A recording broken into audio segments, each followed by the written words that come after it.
की आम्ही एकटे आहे, एकटे राहणार आणि आमची ताकद काय आहे हे आम्हाला माहीत आहे. जे कमजोर असतं पडते. आता हे शिवसेना असू द्या, भारतीय जनता, अरे तुमच्यामध्ये हिंमत असेल सगळ्या राजनैतिक पक्षांना एक एक या, एक एक या, तुम्हाला सगळ्यांना चॅलेंज करतो. ते शिवसेना ए आणि शिवसेना मोठी सेना आणि शिवसेना छोटी सेना आणि भारतीय जनता पार्टी आणि राष्ट्रवादी काँग्रेस आणि काँग्रेस सगळ्यांना आवाहन देतो, तुमच्यामध्ये हिंमत असेल तर एकटा एकटा या औरंगाबादमध्ये. असं म्हटलेलं आहे की राष्ट्रवादी काँग्रेस जितकी जातीवादी आहे तितकीच भारतीय जनता पार्टी आहे आणि तितकेच शिवसेना आहे. एक उदाहरण म्हणून आपल्याला म्हणजे जेव्हा केंद्र सरकारमध्ये औरंगाबादच्या नावाचं काही झालंच नाही, सुप्रिया सुळे जेव्हा उभे राहतं लोकसभेमध्ये बोलण्यासाठी तर सगळे नियम तिला माहीत असतं.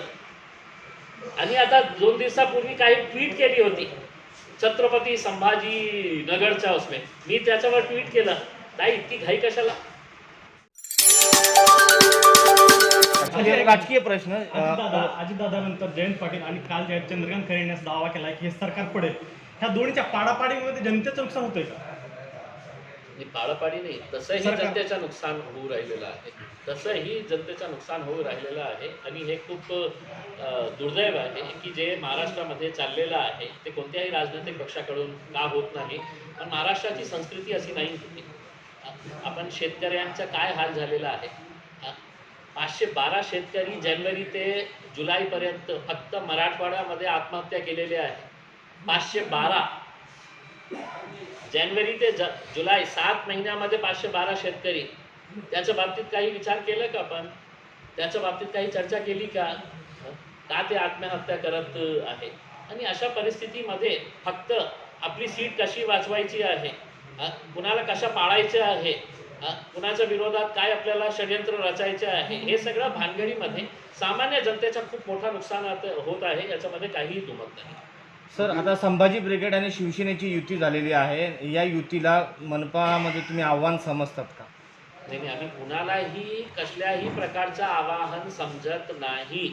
आम्ही एकटे आहे, एकटे राहणार आणि आमची ताकद काय आहे हे आम्हाला माहीत आहे. जे कमजोर असतं, ज्यांना काही लाचारी म्हणून काही हे काय म्हणतात कुबड्याची आवश्यकता असते, त्या कुबड्या कुणाला पाहिजे? मला नाही पाहिजे. मी तर मला माहीत आहे माझी शक्ती काय आहे.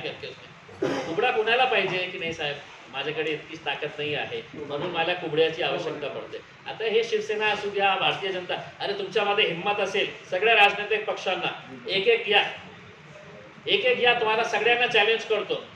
ते शिवसेना ए आणि शिवसेना मोठी सेना आणि शिवसेना छोटी सेना आणि भारतीय जनता पार्टी आणि राष्ट्रवादी काँग्रेस आणि काँग्रेस सगळ्यांना आवाहन देतो, तुमच्यामध्ये हिंमत असेल तर एकटा एकटा या औरंगाबादमध्ये. आज समजावं का यंदा तुमचा महापौर राहील? बघा ना, येणाऱ्या काळामध्ये काय विरोधी पक्ष नेते म्हणतायत की नरेंद्र मोदी जे आहेत ते शरद पवारांकडून मार्गदर्शन घेतात, बऱ्याचदा बोलून दाखवलेलं आहे. पुढचे दावेदार पंतप्रधान पदाचे नरेंद्र मोदी शरद पवार असतील, तुम्हाला काय वाटतं? आहे आमच्यासाठी नाही का नरेंद्र मोदी काय आणि शरद पवार साहेब का. मी अनेकदा हे म्हटलेलं आहे की राष्ट्रवादी काँग्रेस जितकी जातीवादी आहे तितकीच भारतीय जनता पार्टी आहे आणि तितकेच शिवसेना आहे. एक उदाहरण म्हणून आपल्याला सांगतो की बीडमध्ये जे अधिकारी वक्फ बोर्डाची इन्व्हेस्टिगेशन करत होते, वक्फ बोर्डाच्या जमिनीचा, आणि खूप चांगला इन्व्हेस्टिगेशन करत होता ते अधिकारी, सत्तेमध्ये आल्यावर देवेंद्र फडणवीस आणि त्यांचे विरोधी पक्षाचे जे कोणी हे आहे त्यांनी पत्र दिले IG ला की त्यांना बदला. ते चांगलं जे अधिकारी काम करत होता त्यांची बदली करा आणि त्या दुसऱ्या अधिकाऱ्यांना ते सगळं इन्व्हेस्टिगेशन देण्यात आलं होतं. आता जयंतराव पाटील जेव्हा याच्या बाबतीत विधानसभेमध्ये बोलत होते तर त्यांनी काय म्हटलं त्याच्या बाबतीत कि हमारे हिंदू देवी देवताओं का जो जमीनों के मामले के अंदर जो इन्व्हेस्टिगेशन हो रहा है, याचा हे झालेलं आहे की आता राष्ट्रवादी काँग्रेसलाही कुठेतरी हे माहीत पडलेलं आहे की आपल्यालाही कुठेतरी आता हिंदुत्वाची लाईन घ्यायची आहे. म्हणजे जेव्हा केंद्र सरकारमध्ये औरंगाबादच्या नावाचं काही झालंच नाही, सुप्रिया सुळे जेव्हा उभे राहतं लोकसभेमध्ये बोलण्यासाठी तर सगळे नियम तिला माहीत असतं. आणि आता 2 दिवसापूर्वी काही ट्विट केली होती छत्रपती संभाजी नगरच्या उसमे, मी त्याच्यावर ट्विट केलं, ताई इतकी घाई कशाला.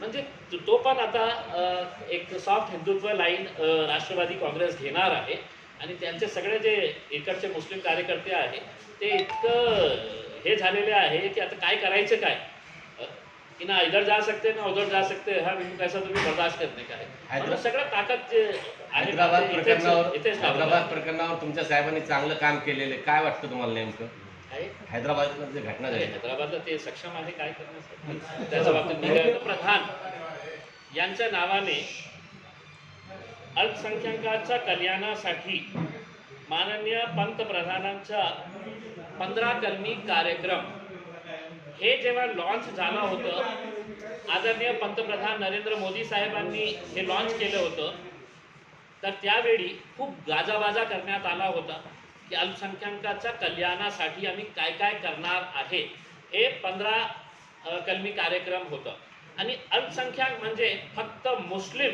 येतं अशी गैरसमज करायला नको. अल्पसंख्याकच्या जे स्कीम्स आहे ते मुस्लिम्स, बुद्धिस्ट, जैन, पारसी, सिख असे 5-6 हे आहे जाती त्यांच्यासाठी आहे. नियमाप्रमाणे दर क्वार्टरला 3 महिना किंवा 4 महिन्याच्या नंतर हे जे स्कीम आहे सगळं 15 सूत्री कार्यक्रम जे आहे त्याचा रिव्ह्यू घेण्यासाठी नियम आहे. त्याचा GR काढलेला आहे. या जिल्ह्यामध्ये जे मीटिंग झालेली आहे ते 4 वर्षानंतर हे मीटिंग झालेली आहे. 2018ला याच्या अगोदर मीटिंग झाली होती. आता 2022 आहे तर 4 वर्षाच्या नंतर हे मीटिंग झालेली आहे. याचा अर्थ हे होतो की पंतप्रधान जेव्हा गाजाबाजा करून कोट्यवधी रुपये खर्च करून ॲडव्हर्टाइजमेंटवर, होर्डिंग्सवर, त्यांच्या भाषणामध्ये हे सगळं याचा उल्लेख करतो. जमिनी स्तरावर याचं काय चाललेलं आहे याच्या बाबतीत कोणीही बघायला तयार नाही आहे. जेव्हा मी रिव्ह्यू मीटिंग घेतली तर आपल्याला आश्चर्य वाटेल की अनेक असे स्कीम्स आहेत की 2019 पासून बंद पडलेली आहे. कुणालाही त्याचं अनुदान मिळत नाही, काही त्याचा फॉलोअप होत नाही.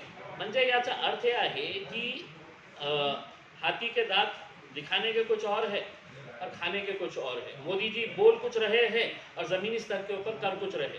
आता मी काय करणार आहे की पंतप्रधान नरेंद्र मोदी साहेबांना एक पत्र पाठवणार आहे आणि त्यांना विचारणार आहे की साहेब हे जे 15 सूत्री कार्यक्रम आहे हे सगळं तुम्ही घोषणा केलेली आहे की मी अल्पसंख्याकांसाठी काय काय करणार आहे त्याच्या बाबतीत माझ्या जिल्ह्यामध्ये काय परिस्थिती आहे याच्या बाबतीत आपण विचार न करा आमच्या जिल्हाधिकाऱ्यांकडून आणि त्यांच्याकडून हे पण जाणून घ्या की 4 वर्षानंतर मी समजू शकतो की करोनाच्या काळात आपण कोणतीही मीटिंग घेत नाही होती पण सप्टेंबर 2018 कुठे आणि आज सप्टेंबर 2022 येऊ राहिलेलं आहे.